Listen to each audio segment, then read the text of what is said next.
Saint-Pierre-et-Miquelon is a self-governing territorial overseas collectivity of France, situated in the northwestern Atlantic Ocean near Canada.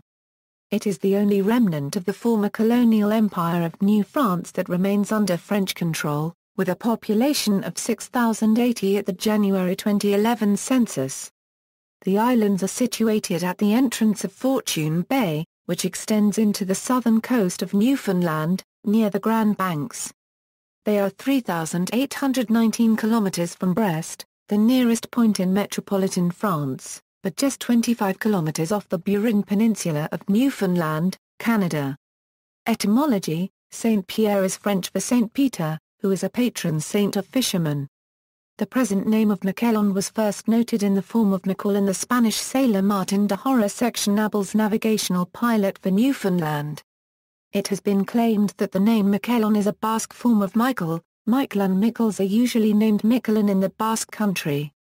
Therefore from Miquelon it may have been written in the French way with AQ instead of AK. It appears that this is a very common form in that language.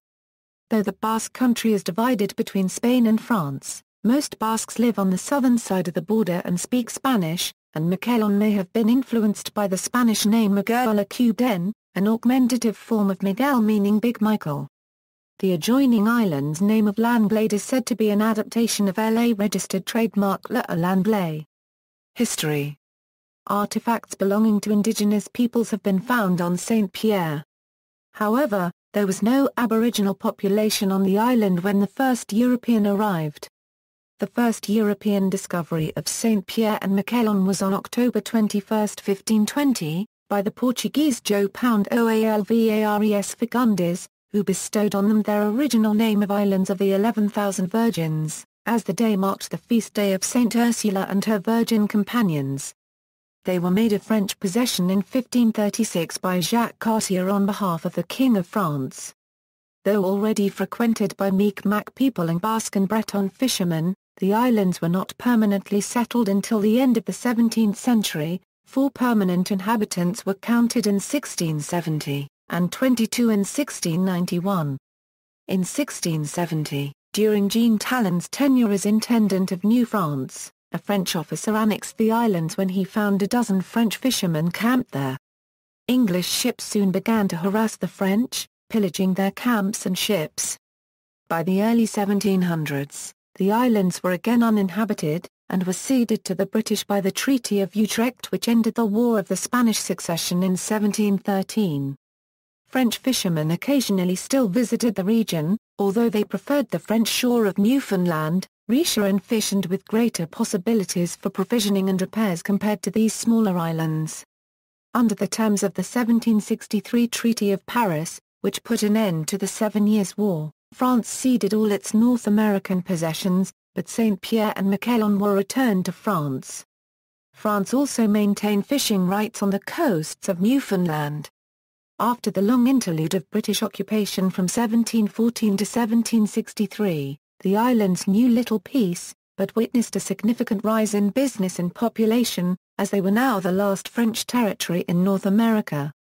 Britain invaded and razed the colony in 1778, during the American Revolutionary War, and the entire population of 2,000 was sent back to France.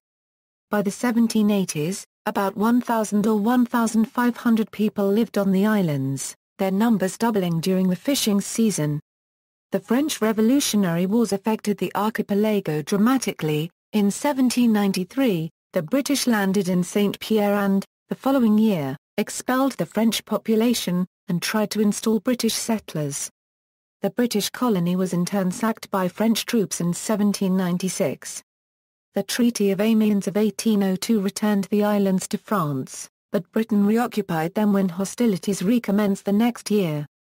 The 1814 Treaty of Paris gave them back to France, though Britain occupied them yet again during the 100 Days' War. France then reclaimed the by then uninhabited islands in which all structures and buildings had been destroyed or fallen into disrepair. The islands were resettled in 1816. The settlers were mostly Basques, Bretons and Normans, who were joined by various other elements, particularly from the nearby island of Newfoundland. Only around the middle of the century did increased fishing bring a certain prosperity to the little colony. Modern history. During the early 1910s, the colony suffered severely as a result of unprofitable fisheries, and large numbers of its people emigrated to Nova Scotia and Quebec. The draft imposed on all male inhabitants of conscript age after the beginning of World War I crippled the fisheries, which could not be processed by the older people and the women and children. About 400 men from the colony served in the French military during World War I, 25% of whom died. The increase in the adoption of steam trawlers in the fisheries also contributed to the reduction in employment opportunities. Smuggling had always been an important economic activity in the islands, but it became especially prominent in the 1920s with the institution of prohibition in the United States. In 1931, the archipelago was reported to have imported 1,815,271 U.S. gallons of whiskey from Canada in 12 months, most of it to be smuggled into the United States. The end of Prohibition in 1933 plunged the islands into economic depression. After the fall of France during World War II, most of the war veterans and sailors in the colony supported the Free French of General Charles de Gaulle. The administrator of the colony, Gilbert de Bornet, sided with the Vichy regime. De Gaulle decided to seize the archipelago, over the opposition of the United States. The general covertly gave Admiral Pierre Miquelon the order to proceed, resulting in the successful Free French coup de main on Christmas Day 1941. The United States Department of State and Cordell Hull in particular were infuriated by the result. The incident ultimately served to focus the American public opinion on the ambivalence of the administration of President Franklin D. Roosevelt in its dealings with Vichy, and also led to a lasting distrust between de Gaulle and Roosevelt. In a quick referendum the next day, the population endorsed the takeover, and the resounding vote in favor of Free France led Miquelon to appoint Lieutenant Alain Savary as governor. After the approval of the 1958 French constitutional referendum, the islands were given the options of becoming fully integrated with France, becoming a self-governing state within the French community, or preserving the status of overseas territory. It decided to remain a territory. Politics. Since March 2003, Saint-Pierre-et-Miquelon has been an overseas collectivity with a special statute. The archipelago became an overseas territory in 1946, then an overseas department in 1976, before acquiring the status of territorial collectivity in 1985. The archipelago has two communes, Saint-Pierre-et-Miquelon Langlade. A third commune, Îles-aux-Marins, existed until 1945, when it was absorbed by the municipality of Saint-Pierre. The inhabitants possess French citizenship and suffrage. Saint-Pierre-et-Miquelon sent a senator and a deputy to the National Assembly of France in Paris, and enjoy an amount of autonomy concerning taxes, customs and excise. France appoints the prefect of Saint-Pierre-et-Miquelon, who represents the national government in the territory. The prefect is in charge of national interests, law enforcement, public order and, under the conditions set by the Statute of 1985, administrative control. The prefect as of 2013 is Patrice Latran. The local legislative body, the Territorial Council, has 19 members, 4 councillors from Miquelon Langlade and 15 from Saint-Pierre. The President of the Territorial Council is the head of a delegation of France in the name of Saint-Pierre-et-Miquelon for international events such as the annual meetings of NAFO and ICCAT. France is responsible for the defense of the islands. The Maritime Gendarmerie has maintained a patrol boat, the Fulma, on the islands since 1997. Law enforcement in Saint-Pierre-et-Miquelon is the responsibility of a branch of the French Gendarmerie Nationale. There are 2 police stations in the archipelago. Maritime Boundary case. France claimed a 200-mile exclusive economic zone for Saint-Pierre-et-Miquelon, and in August 1983 the naval ship Le Havre copyright NAF and the seismic ship Lucien Beaufort was sent to explore for oil in the disputed zone. In addition to the potential oil reserves, cod fishing rights on the Grand Banks of Newfoundland were at stake in the dispute. In the late 1980s, indications of declining fish stocks began to raise serious concern over the depletion of the fishery. In 1992, An arbitration panel awarded the islands an exclusive economic zone of 12,348 square kilometers to settle a long-standing territorial dispute with Canada, although it represents only 25% of what France had sought. The 1992 decision fixed the maritime boundaries between Canada and the islands, but did not demarcate the continental shelf. Geography. Located in the heart of the Grand Banks in the North Atlantic, 25 kilometers southwest of Newfoundland, the archipelago of Saint-Pierre-et-Miquelon is composed of 8 islands, totaling 242 square kilometers, of which only 2 are inhabited. The islands are bare and rocky, with steep coasts, and only a thin layer of peat to soften the hard landscape. Saint-Pierre Island, whose area is smaller, 26 square kilometers, is the most populous and the commercial and administrative center of the archipelago. A new airport has been in operation since 1999 and is capable of accommodating long-haul flights from Metropolitan France. Miquelon Landblade, the largest island, is in fact composed of 2 islands, Miquelon, 110 square kilometers, connected to Landblade, 91 square kilometers, by the Dune de Landblade, a 10-kilometer-long sandy isthmus. A storm had severed them in the 18th century, separating the 2 islands for several decades, before currents reconstructed the isthmus. The waters between Landblade and Saint-Pierre were called the Mouth of Hell until about 1900, as more than 600 shipwrecks have been recorded in that point since 1800. North of Miquelon Island is the village, while Landblade Island was almost deserted. A third, formerly inhabited island, Îles Marins, known as Îles Caïns until 1931 and located a short distance from the port of Saint-Pierre, has been uninhabited since 1963. Environment. Seabirds are the most common fauna. Seals and other wildlife can be found in the Grand Barachois Lagoon of Miquelon. Every spring, whales migrating to Greenland are visible off the coasts of Saint-Pierre and Miquelon.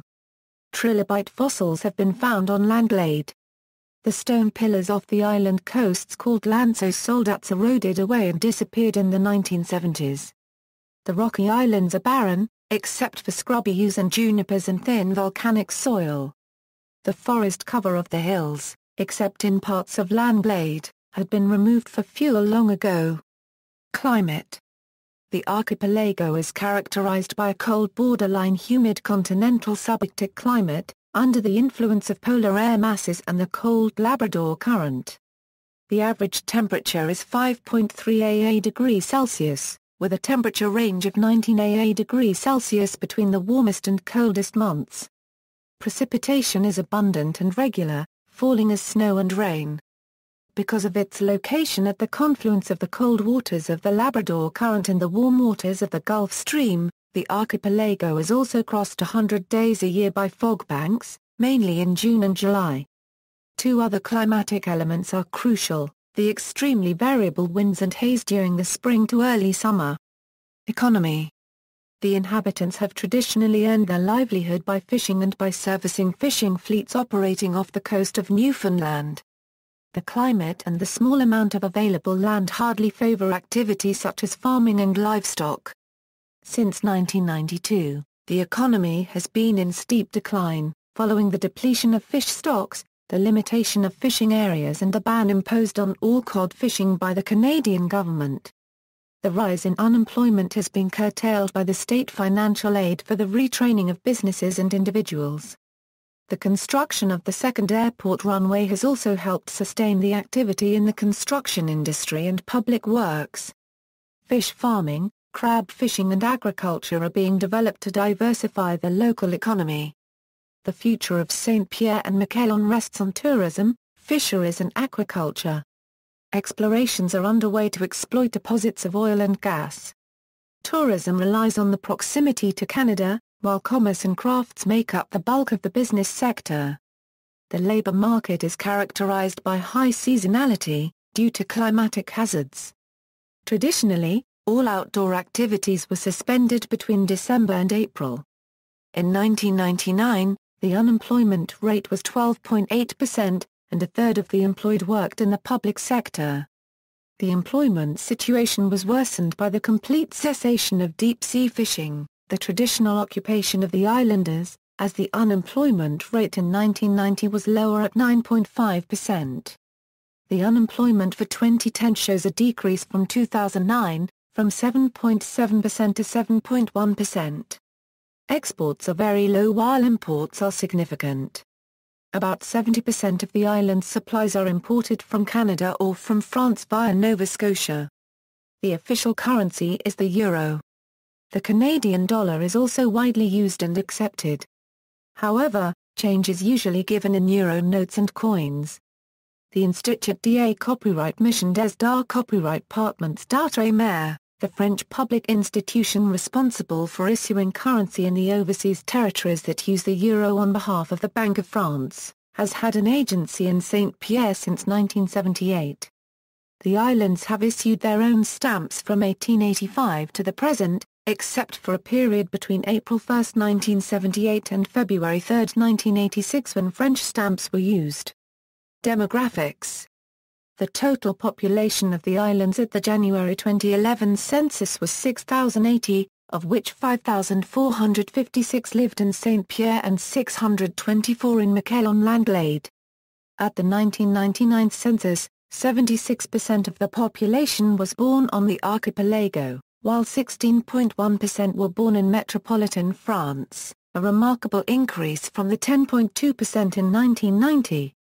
In the same census, less than 1% of the population reported being a foreign national. The archipelago has a high emigration rate, especially among young adults, who often leave for their studies without returning afterwards.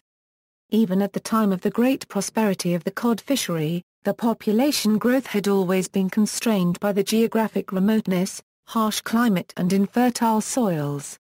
Ethnography. While some ruins show a presence of indigenous American people on the archipelago, it is unlikely that there were year-round settlements beyond occasional fishing and hunting expeditions.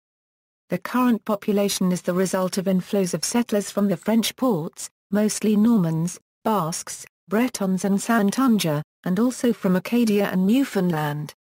Languages. The inhabitants speak French. Their customs and traditions are similar to the ones found in Metropolitan France. The French spoken on the archipelago is closer to Metropolitan French than to Canadian French, while maintaining a number of unique features. Basque, formerly spoken in private settings by people of Basque ancestry, disappeared from the island by the late 1950s. Religion. The majority of the population is Roman Catholic, and the islands are home to the Roman Catholic Vicariate Apostolic of Saint-Pierre and Miquelon. Culture. Every year in the summer there is a Basque festival, with demonstrations of Harajastsale, Orite Scolari, and Pelota. The local cuisine is mostly based on seafood such as lobster, snow crab, cod, mussels and many cod-based dishes. Ice hockey is very popular in Saint-Pierre and Miquelon, with local teams often competing in Newfoundland-based leagues.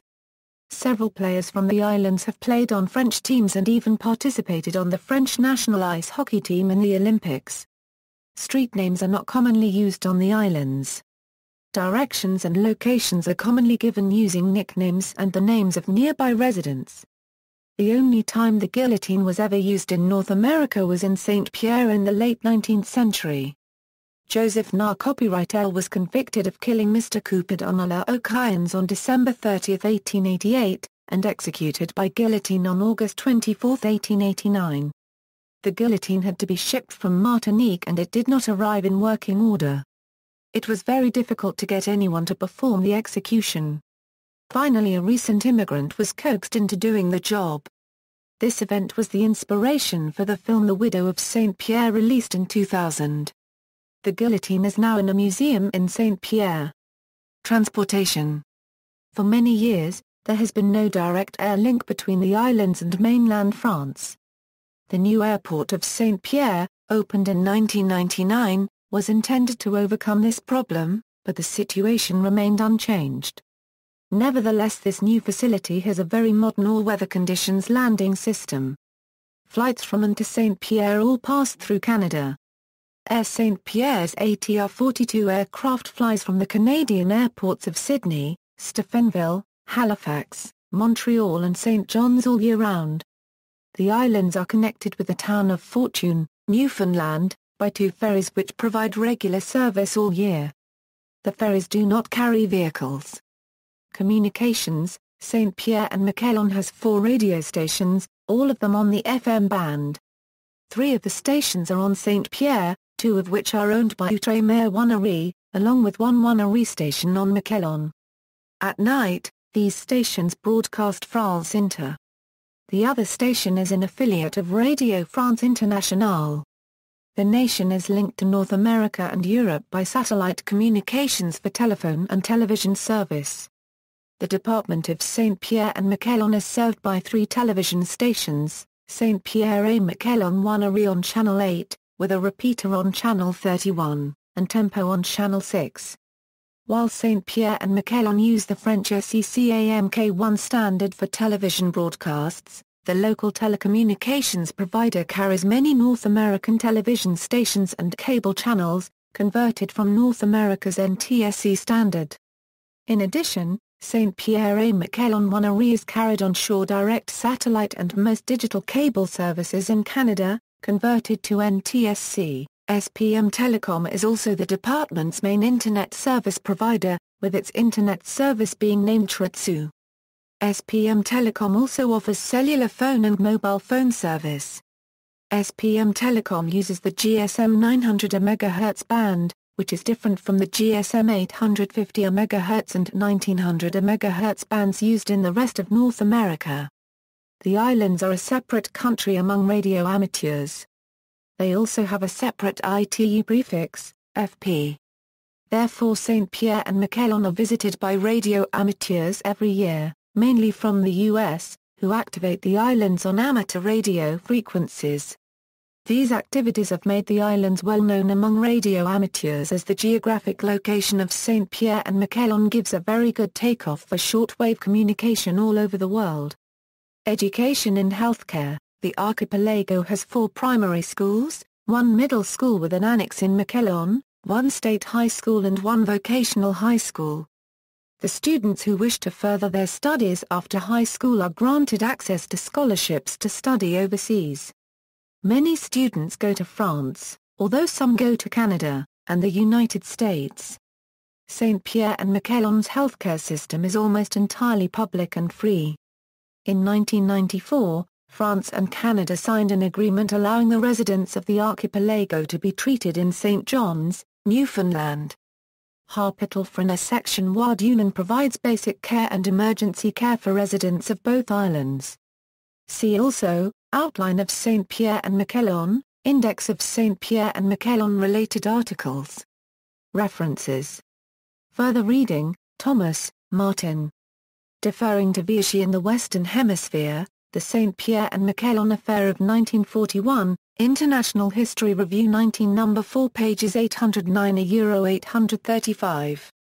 External links, Saint-Pierre-et-Miquelon at DMOZ, Local Autonomous Government of Saint-Pierre-et-Miquelon, Government of Saint-Pierre-et-Miquelon, Tourism and Travel in Saint-Pierre-et-Miquelon, Comité Copyright Ra Copyright Guinée du Tourisme, History of Saint-Pierre-et-Miquelon.